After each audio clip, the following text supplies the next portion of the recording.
喜欢这首歌。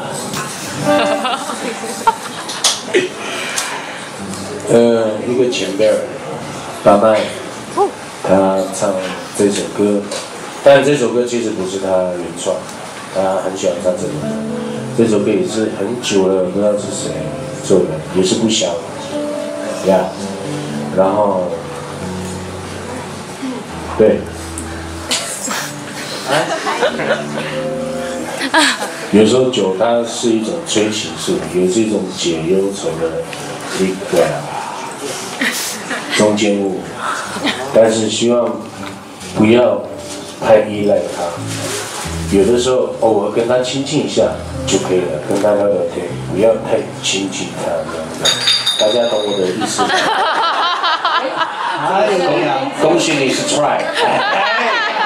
哇塞！请到大会领取槟榔叶，半条，吃亏自己买，好了，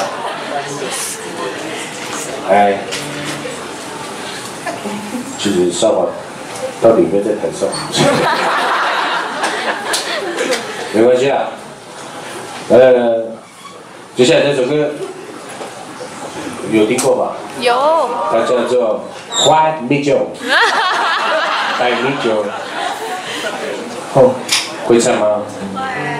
真的假的？你们都嘴讲会这样？会。脖子先热身一下，拉开一下喉咙。好了，这首歌其实不是我唱，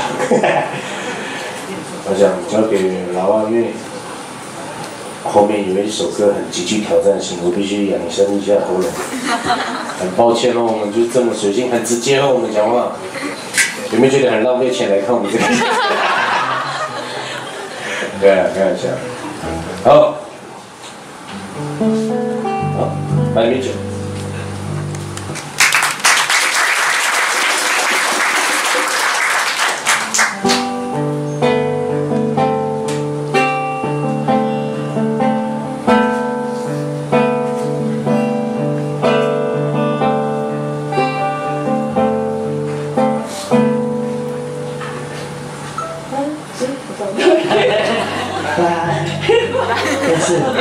One more time. One more time. And 怎么了？老爸小姐非常感性，她说再次。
完美，再来一杯。